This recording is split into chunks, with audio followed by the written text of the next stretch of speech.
दोस्तों, आप सभी का बहुत बहुत स्वागत है और नमस्कार भी है मेरे तरफ से। ठीक है कि मतलब अभी बोर्ड नहीं होने के कारण आप लोग को मतलब ऐसे बता रहे हैं और कुछ दिन में जो है ना सब कुछ व्यवस्था हो जाएगा। ठीक है, तो आज हम लोग देखेंगे कि ये जो अतीत से वर्तमान है, यदि आप बीपीएससी ठीक है बीपीएससी का स्पेशल तैयारी करते हैं तो ये आपके लिए बहुत ज़्यादा इंपॉर्टेंट होगा। क्लास 6 से लेकर के और 12th तक का, तो ये आपका 7th का जो ये देख लीजिए यहाँ पे जो फर्स्ट चैप्टर है ये है कहाँ कब और कैसे। तो इसके बारे में हम अभी मतलब आपको पढ़ करके इसका नोट बनाए हुए हैं, तो उसको हम आपको बीच अभी बताने वाले हैं और इसी तरह का टोटल वीडियो आपको मिलेगा। ठीक है, क्या कि हम भी बीपीएससी का तैयारी करते हैं और मतलब इसीलिए आपको हम अच्छा से बता सकते हैं। तो चलिए देखते हैं, क्या कि ये बहुत ज़्यादा आप लोगों के लिए बीपीएससी के लिए इंपॉर्टेंट होगा।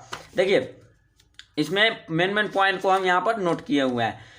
पहला मेन पॉइंट है क्या है, मुगल वंश के संस्थापक बाबर ने सर्वप्रथम हिंदुस्तान शब्द का प्रयोग किया था। तो हिंदुस्तान शब्द का प्रयोग सर्वप्रथम किसने किया था, तो बाबर ने किया था। सर्वप्रथम हिंदुस्तान शब्द का प्रयोग किसने किया था, बाबर ने किया था। ठीक है, उसके बाद बिहार शब्द का प्रयोग सर्वप्रथम 13वीं शताब्दी में बिहार शब्द का प्रयोग सर्वप्रथम 13वीं शताब्दी में एक प्रसिद्ध इतिहासकार कौन, मिनहाज ए सिराज ने किया था। किसने किया था, मिनहाज ए सिराज ने किया था बिहार शब्द का प्रयोग। ठीक है, जो हम लोग का अभी राज्य है। उसके बाद मध्य युगीन भारत का आर्थिक जीवन मुख्यतः किस चीज पे आधारित था, तो कृषि पे आधारित था। ठीक है, तो ये सब पॉइंट है। सर्वप्रथम कागज का निर्माण कितने मतलब ईस्वी में हुआ था, तो 100 ईस्वी में के आसपास चीन में हुआ था। कहाँ हुआ था, चीन में हुआ था। भारत में यदि बात कीजिएगा तो कागज का प्रयोग जो है 13वीं शताब्दी से होना प्रारंभ हुआ। यहाँ देख लीजिए लिखा हुआ है 13वीं शताब्दी से भारत में कागज का प्रयोग होना शुरू हो गया। ठीक है, कुतुबनुमा एक दिशा सूचक यंत्र है। कुतुबनुमा एक क्या चीज है, दिशा सूचक यंत्र है, जिनका प्रयोग 13वीं शताब्दी में किया जाने लगा। क्या कब किया जाने लगा, 13वीं शताब्दी में किया जाने लगा। ठीक है, कुतुबनुमा। ठीक है, उसके बाद अरबों ने 8वीं शताब्दी में सिंध पर अपना शासन स्थापित किया। 8वीं शताब्दी, देखिए शताब्दी आप समझते हैं, जैसे आपको बोल देगा 5वीं शताब्दी, तो 5वीं शताब्दी का मतलब हो गया क्या, 401 से लेकर के और 499 तक का जो ये काल होता है ना, ये सब हो गया 5वीं शताब्दी। जैसे ही 501 हो गया तो वो हो गया 6वीं शताब्दी। 598 99 हुआ तो वो हो गया 6वीं शताब्दी। तो उसी तरह देखिए अरबों ने 8वीं शताब्दी में सिंध पर अपना शासन स्थापित किया था। ठीक है, भारत में इस्लाम धर्म का आगमन अरबों के आगमन से हुआ। तो ये क्वेश्चन पूछा जाता है कि भारत में इस्लाम धर्म का आगमन किसका, मतलब इस्लाम धर्म का आगमन किसके आगमन से हुआ, तो अरबों के आगमन से।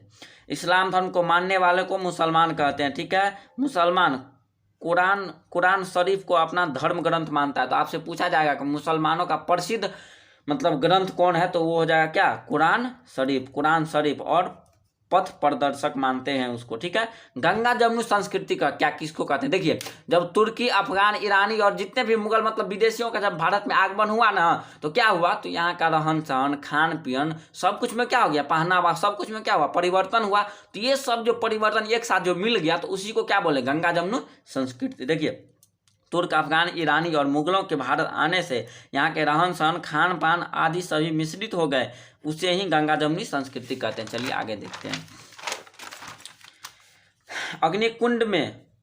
अग्निकुंड में होम करना ही यज्ञ कहलाता है। यज्ञ तो आप जानते हैं, सब तो नॉर्मल है। तो जो अग्निकुंड में जो हवन करवाया जाता है उसी को यज्ञ बोलते थे।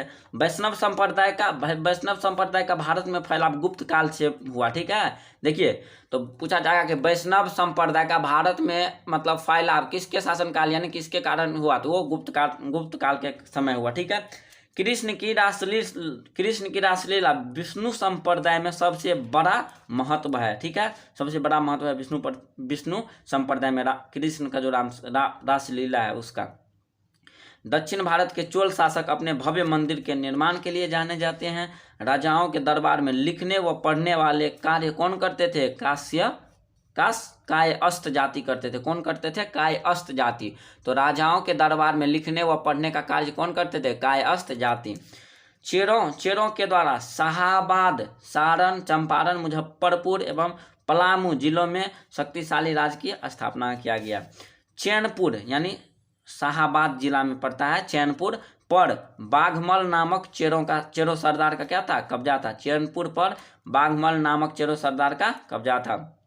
इतिहासकार विभिन्न साधनों का प्रयोग इतिहासकार विभिन्न साधनों का उपयोग करते थे घटनाओं को अध्ययन करने के लिए, जिसे ऐतिहासिक स्रोत कहा गया। भारत में कागज का प्रयोग 13वीं शताब्दी में प्रारंभ हुआ।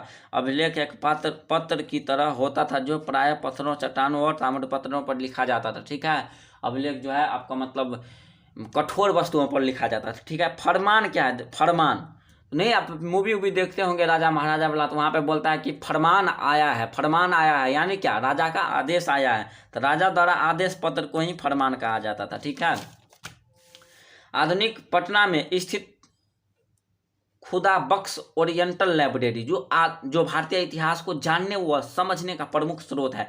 तो आपसे पूछा जाएगा कौन सा लाइब्रेरी है जो आधुनिक भारत को जानने वाला मुख्य केंद्र है, तो आप क्या बोलिएगा? पटना का खुदा बख्श ओरिएंटल लाइब्रेरी जो मुख्य बिंदु है।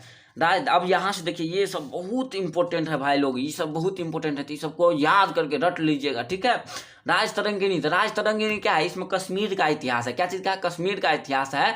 और ये जो है कल्हण के द्वारा रचित है। कल्हण के द्वारा ये जो कल्हण जो है 11 मतलब अन्य मतलब पुस्तकों के मदद से भी, ग्रंथों के मदद से भी इनकी रचना की है।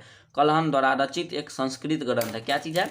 कल्हण द्वारा रचित एक संस्कृत ग्रंथ है जिसकी रचना 1148 से 1150 के बीच हुई थी, जिसमें कश्मीर के इतिहास का वर्णन मिलता है। इसकी रचना कल्हण ने 11 अन्य ग्रंथों के सहयोग से किया था।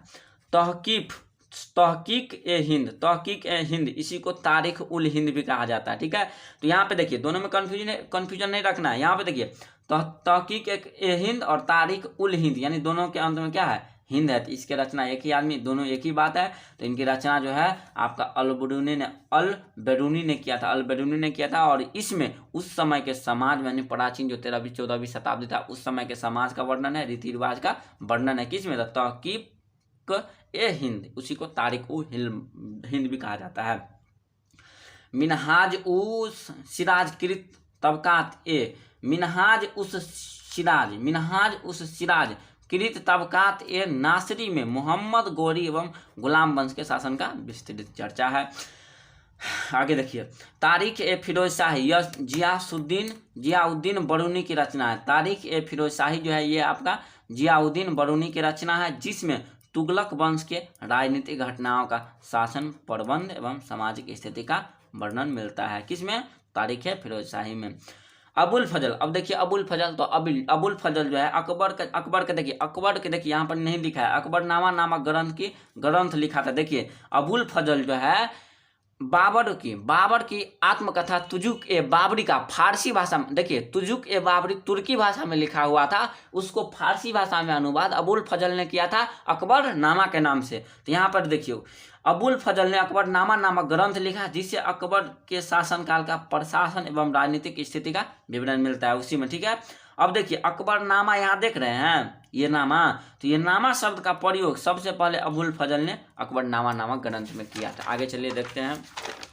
यहाँ पर मुगल शासक बाबर ने अपनी आत्मकथा, यहाँ पर लिखा हुआ है तुजुक ए बाबरी, तुर्की भाषा में लिखी गई थी। इसको फारसी भाषा में अनुवाद अबुल फजल ने बाबरनामा के नाम से किया था। ठीक है, आगे देखिए, बाबर ने अपनी आत्मकथा तुजुक ए बाबरी में अपने लड़कपन की घटना, यानी किन किन के साथ मतलब लड़ाई किए बचपन में, ठीक है, किन किन के साथ उनका संबंध अच्छा था, उन सभी के बारे में मिलता है। और इसी में जो है ना बाबर के पिता उमर शेख मिर्जा का भी मतलब क्या मिलता है, उमर शेख मिर्जा का भी वर्णन मिलता है कि उमर शेख मिर्जा कैसे थे, मोटे थे। ठीक है, इसमें तो बहुत सारा है पर हम थोड़ा सा लिखे हैं। जैसे यहाँ देख लिए, कद में वे छोटे थे, उनकी दाढ़ी गोल और चेहरा मांसल और वे मोटे थे। ठीक है, तो ये सब लिखा हुआ था। और भी बहुत कुछ लिखा हुआ था कि जो पेंट पहनते हैं ना, पेंट, तो इतना ज़्यादा मोटे थे कि पेट आगे रहते थे, तो मतलब उनका पेंट भी खुल जाता था कभी कभी। ठीक है, तो बहुत सारा लिखा हुआ था, तो सबको नहीं देखना। चलिए देखते हैं जो इंपॉर्टेंट है वही देखें ना। तो रेहला क्या है? देखिए ये पूछा जाता है, रेहला किसकी वृत्तांत है? रेहला किसकी वृत्तांत है? तो ये एक प्रसिद्ध अफ्रीकी यात्री थे, इब्ने बतूता, प्रसिद्ध अफ्रीकी यात्री इब्ने बतूता का वृत्तांत है। कौन? रेहला। इब्ने बतूता मराकस उसी को मोरक्को भी कहा जाता है, मोरक्को। तो इब्ने बतूता मोरक्को का निवासी था। विश्व यात्रा के दौरान वह मोहम्मद बिन तुगलक के शासनकाल के दौरान भारत आया था। ठीक है, भारत में 14 साल तक रहा था। ठीक है, तो आपसे पूछा जाएगा कि अब प्रसिद्ध अफ्रीकी यात्री किसके शासनकाल के दौरान हिंदुस्तान यानी भारत आए थे? तो वो मोहम्मद बिन तुगलक के शासनकाल के दौरान। तुगलक तुगलक शासक मोहम्मद बिन तुगलक के समय में सिक्के बड़ी संख्या में मिले हैं। ठीक है, चांदी का सिक्का, सबसे पहले सासाराम के शासक शेरशाह सूरी ने चांदी का सिक्का चलाया था। ठीक है, सबसे पहले आपसे देखिए बहुत ज़्यादा ये सब इम्पोर्टेंट है भाई लोग। तो चांदी का जो सिक्का है सबसे पहले किसने चलाया था, तो वो शेरशाह सूरी ने चलाया था। और मोहम्मद बिन तुगलक जो है, इनके शासनकाल में बहुत सारे सिक्के का वर्णन मिलता है। ये ऊपर आपको नहीं देखना है, कुछ दूसरा चीज लिखा गया था कि संविधान सभा में 389 सदस्य, ये सब तो उसको नहीं देखना है, इधर देखते हैं। बोर्ड आएगा ना तो आप लोग के लिए पॉलिटी बहुत अच्छा से मज़ेदार से शुरू करने वाले हैं। ठीक है, तब तक कुछ दिन रुकिए। मखदूम शाह दौलत का समाधि भवन मन्नेर में स्थित है। आगे देखते हैं। बैकटपुर का शिव मंदिर राजा मानसिंह ने ही बनवाया था। रोहतासगढ़ में निर्मित हरिश्चंद्र मंदिर का निर्माण का श्रेय किसको जाता है, राजा हरिश्चंद्र को जाता है। देखिए तारीख ए फिरोज शाही पुस्तक के रचयिता कौन थे, जियाउद्दीन बरूनी। देखिए जियाउद्दीन बरूनी किसके रचयिता थे, तारीख ए फिरोज शाही पुस्तक के रचना। ठीक है, इस्लामी ग्रंथ के अध्ययन करने वालों को क्या कहा जाता था, सूफी संत। सूफी संत यहाँ पर आपको घसा हुआ दिख रहा है ना, तो एक बार याद किए थे तो देखे थे, तो इसीलिए वहाँ पर अथी है। तो इस्लामी ग्रंथ के अध्ययन करने वालों को सूफी संत या आलिमों कहा जाता है। फुतुह उस सलातिन नामक पुस्तक की रचना शामी ने किया था। उसके बाद चलिए देखते हैं यहाँ पर दौलताबाद। यह देखिए मोहम्मद बिन तुगलक जो है ना, दौलताबाद दिल्ली से सभी व्यक्तियों को दौलताबाद स्थानांतरित कर दिया।